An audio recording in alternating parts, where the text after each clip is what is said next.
महासती मंडल के चरणों में वंदन करने के बाद यहाँ के संत, जोधपुर संत, सभी आए हुए हमारे भाइयों और बहनों, विशेष तौर से हमारे चुटीलाल साहब का बहुत बहुत धन्यवाद करता हूँ कि आप यहाँ पधारे। और ये कार्यक्रम, वैसे चुटीलाल साहब देखा जाए तो जैन तो एक धर्म है, इसको कोई अपना सकता है। आज हमारे एक छोटी सी साथी जिनका अभी तक बेस वही है जो दीक्षा में था, उसी रूप में आज बैठे हैं, तो ये महसूस नहीं हो रहा आपको कि शायद दीक्षा आज ही है या 41वां उपवास का पालना का चल रहा है। उपवास 41 करना बहुत कठिन है, ये वास्तविक ऐतिहासिक है। इसके लिए मैं सर्वप्रथम तो इनके माता पिता को बहुत बहुत बधाई और धन्यवाद देना चाहता हूं कि अब तस्वीर एक रण में चलता है और एक तप में चलता है, ऐसे वीर साध्वी को हमारे यहाँ भेजा और रुद्र केसरी की बगिया को आगे बढ़ाया।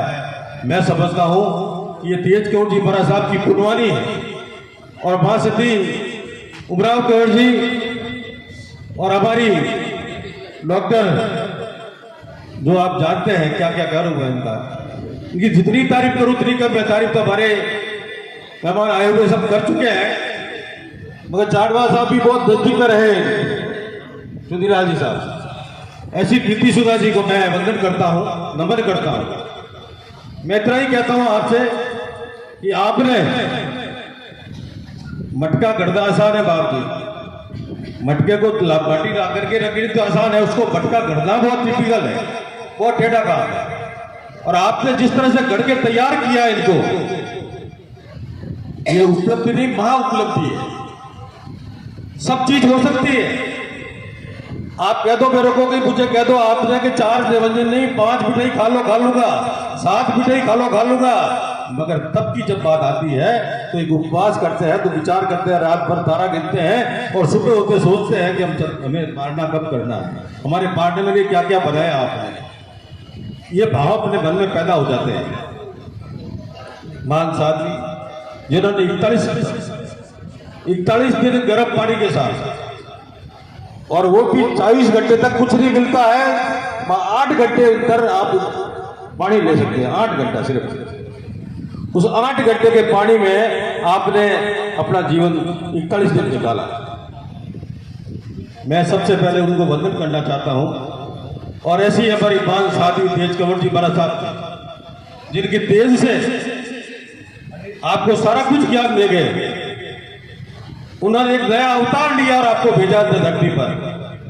नहीं हुआ महाराज आज दिन तक मैंने मेरी लाइफ में, मेरे जीवन में मैंने अभी तक नहीं देखा है कि जिसकी 6-7 महीने पहले दीक्षा हुई हो और उसके बाद 41 की तपस्या की हो, ऐसा मैंने नहीं देखा मेरे जीवन में। हो सकता है और कहीं हुआ होगा, मगर मेरे जैन धर्म में सुना नहीं मैंने अभी तक। पहले कुछ भी हो सकता है, मगर ये 41 की तपस्या ये मैंने नहीं सुना। अभी दीक्षा लिए हुए 7 महीने हुए आपको, वस्त्र आपके दीक्षा के हैं, और आपने जिस तरह से इसका 41 की तप करके ये हमारे संघ को नहीं पूरे समाज को गौरवित किया है आपने। मैं इसके लिए बहुत बहुत आपका धन्यवाद करता हूं और आपकी सुखता पूछता हूं इस बात की कि आगे से आगे बढ़ते रहें आप, उत्तरोत्तर आपकी तरक्की होती जाए। और यही गुरु जी चाहते हैं, रुद्र केसरी हो चाहे तेज कंवर जी बड़ा साहब हो, और जितने महान संत हुए, चाहे हमारे कोई भी जयमल जी बड़ा साहब हो, चाहे रुद्रा जी बड़ा साहब हो, सबकी राय एक ही थी कि जो तप करता है वो उसके लिए साधु चलता है। साधु जीवन उसी का कौल होता है जो तप करता है। और आपने तप करके और दुनिया को बता दिया कि एक साध्वी 7 महीने की दीक्षार्थी 41 का तप कर सकती है। ये बहुत बड़ी बात हमारे लिए। मैं हमारे पाली की संत की तरफ से भी बहुत बहुत आपका, हमारे संजय जी भाई हम आए हुए हैं, प्रदीप जी आए हुए हैं, संपत जी आए हुए हैं, सब कुछ सब पूरा संघ आया हुआ मित्र मंडल का बाप जी, और सब आपकी सुख सदा पूछते हैं और सब आपसे यही कहते हैं कि यहाँ से विदाई करके फिर आप पाली की तरफ पधारें।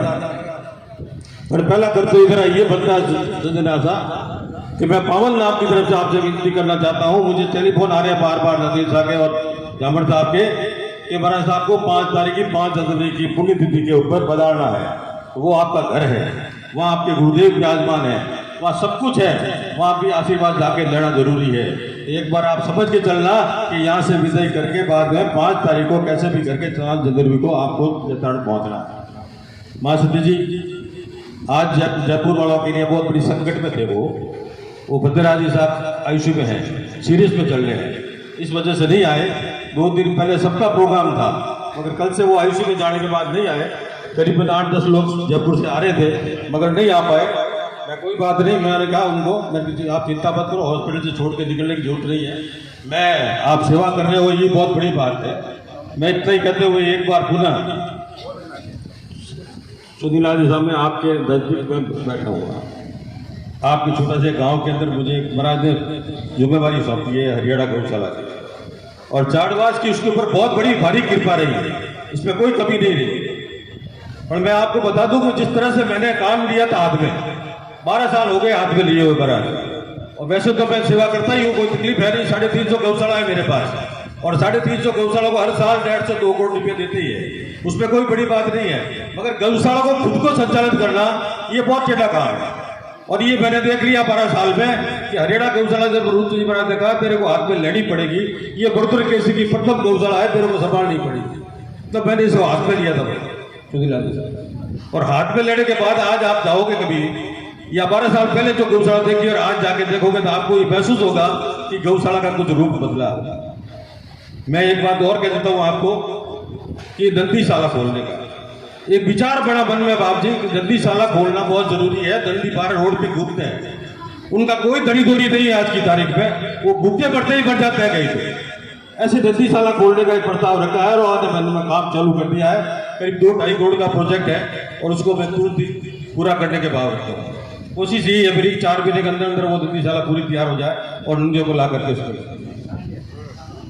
गुरुदेव का बड़ा आशीर्वाद रहा है, और गुरुदेव का आपके ऊपर ही बहुत आशीर्वाद है।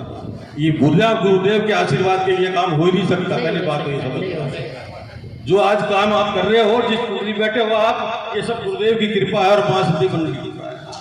वो मान साध्वी जो बैठी है ऊपर हाथ से कर करके, और गुरुदेव बैठे हैं, इसी कृपा से आप आगे बढ़ते गए और बढ़ते जाओगे। ये बात समझ के चल रहा। और हमारा तो बैठा हुआ समाज पूरा यही अपेक्षा करता है आपसे कि आप आगे बढ़ते जाओ।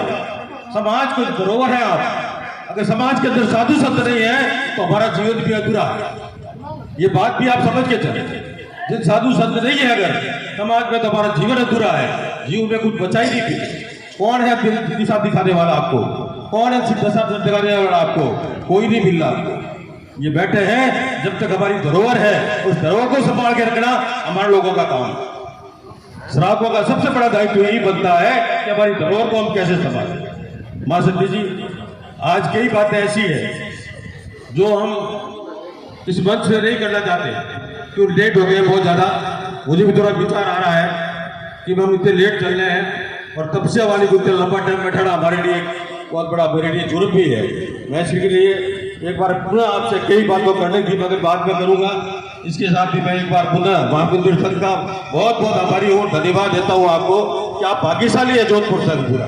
मैं जोधपुर संघ को पूरे को देता हूँ, महामंदिर को नहीं।